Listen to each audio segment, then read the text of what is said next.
Well, your dress is not up to standards. Where was it you're from? Kent, sir. And you said you know Sir Robert? Yes, sir.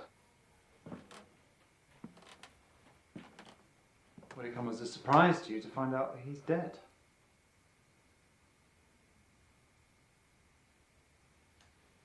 How? Then how would you explain how he made you a job offer? We served in the cavalry together in Crimea. He said I could come work for him afterwards.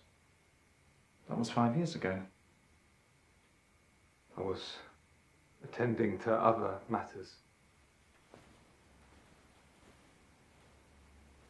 You realise the position is very demanding? Yes, sir.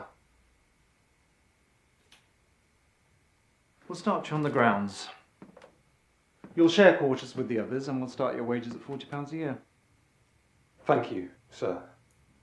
Yes, well, just don't disappoint us. Let me introduce you to our head groundsman. Hi, Preston. I delivered those letters like you asked. Let me introduce you to our new gardener, Thomas. Great having you aboard.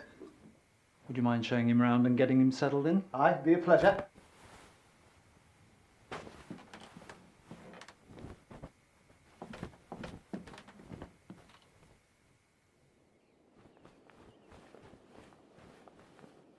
So tell me, Thomas, where'd you hail from? Kent.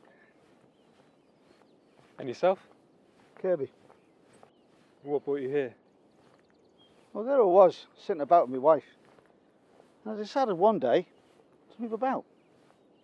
Here I landed. I'm here for the work, of course. It's all dried up back home.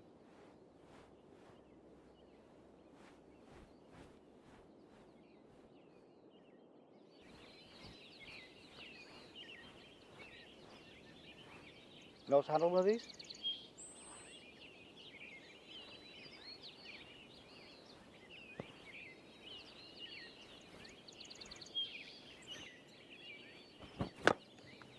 Aye, you've done that before. Yes, sir. No need for sirs and whatnot. You just call me John. Here, have another go.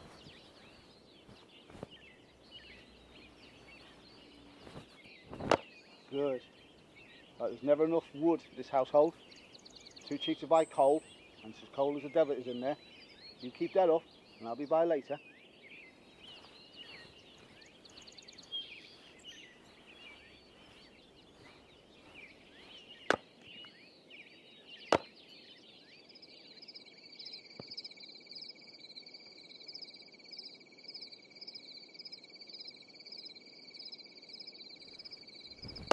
You still at it, boy?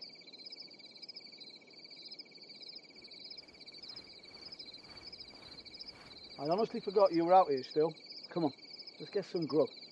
You got an early start tomorrow.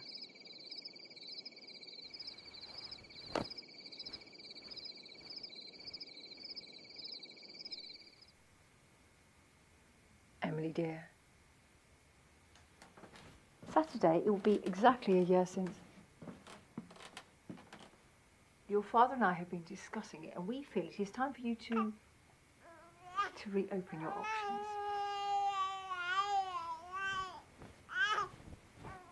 It is not proper for a young lady to be raising a baby and managing an estate like this all by yourself. And Grace needs a father. Do you understand what I'm saying?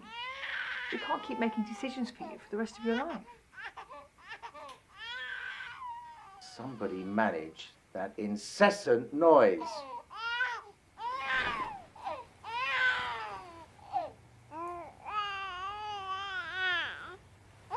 We've already had several solicitations. The first will arrive this Monday. Mrs. Palmerston has offered an introduction for the two of you. He is the Duke of Devonshire.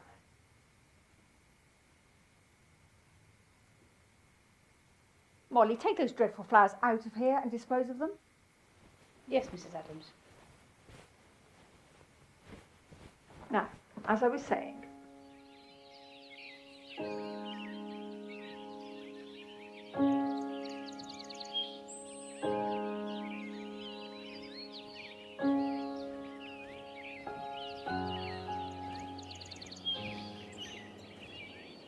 heavens, nay. We've been looking for you.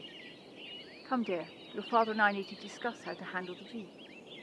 But Mama, you know how I feel. Nonsense. Fine. Come quickly, though. You know how your father gets.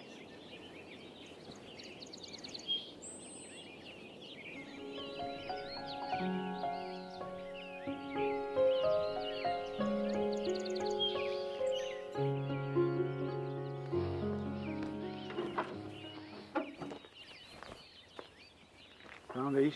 You can have them.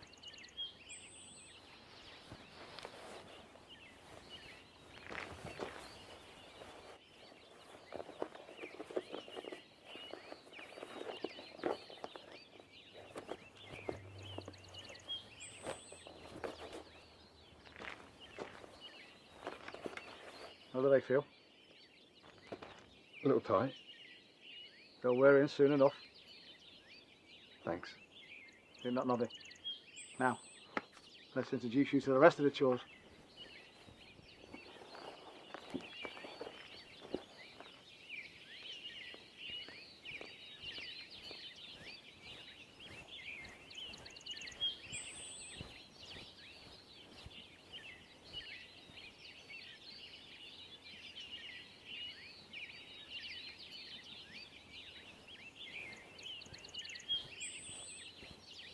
Who's she?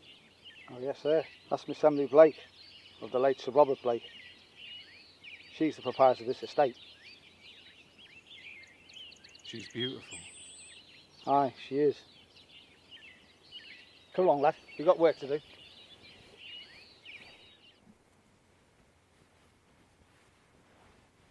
Emily, not Black. Your morning is over. Come on, he'll be here any minute. He's here. Molly, help us. Honestly, Emily, sometimes you act like you don't appreciate all we do for you.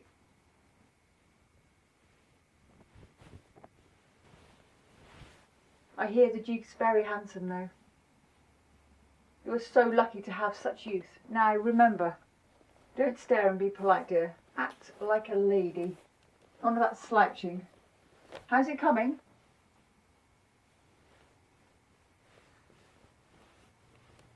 You look years younger. Delightful.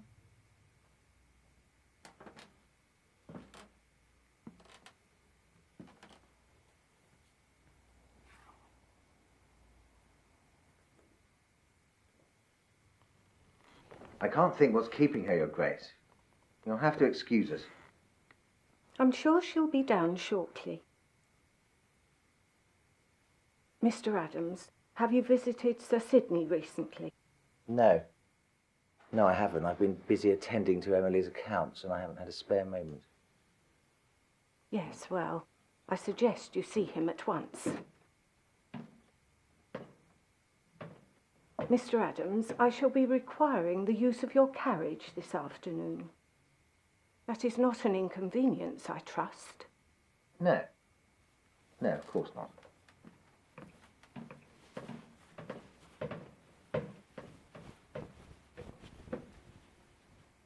Try and make a good impression. Ah, my wife, Your Grace, Mrs. Adams. And may I introduce my daughter, Lady Emily Blake. And might I have the privilege of introducing His Grace, the Honourable Duke of Devonshire.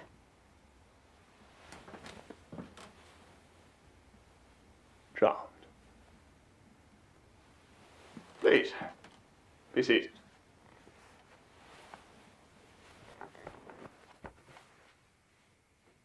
I'm sure you've heard all about the Duke already. I fear I have not. Oh? Of course Emily has. She is just being shy. We have read all about your family in Debrett's and from Mrs. Palmerston. I was so sorry to hear about your late husband, Sir Robert. I understand his death was most unexpected. Tell me, Lady Blake, how have you been managing? It's not easy. No, I imagine it isn't.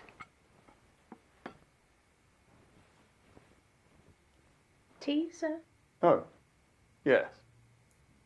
Yes, please. And for you, Mrs. Palmerston? No, none for me. I have to visit Mrs. Oldham about a new prize horse. Should you be off so soon? Sadly, yes. But I shall be following up on today soon. Mr. Adams, could you escort me to the carriage? As you wish. It was so good to see you again, Lady Blake, Mrs. Adams. I hope you enjoy yourself, Your Grace.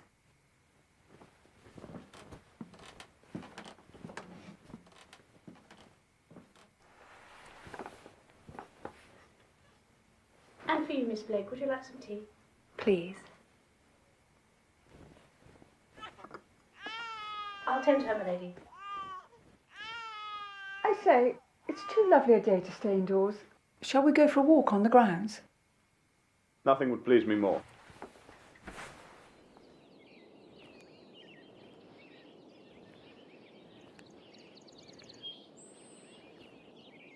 Such lovely gardens you have. If I might inquire, how much property was left when Sir Robert... I am sorry, Lady Blake. I know I shouldn't speak of him in this way. It's a bit unbecoming. It's perfectly fine, Your Grace. It's over 1,500 acres in all. You must have a significant staff to tend to it all. No, not anymore. I'm sorry? Pardon me, Your Grace. I'm not very familiar with the arrangements. I just know Father let a number of the staff go. You mean to tell me you're not involved with the running of the estate? No, my parents assist me. They manage the day-to-day activities. I see. Well, I can easily understand how daunting it must be for you. This past year, I have been laying the groundwork for an expansion to the east wing of my summer home. Had to assemble all the staff and inform them of the changes which were to be made. Lady Blake? Lady Blake? Emily! How rude of you. Now apologise to the Duke. Sorry, sir. It's so hard to concentrate lately. It's quite all right, Lady Blake. Shall we?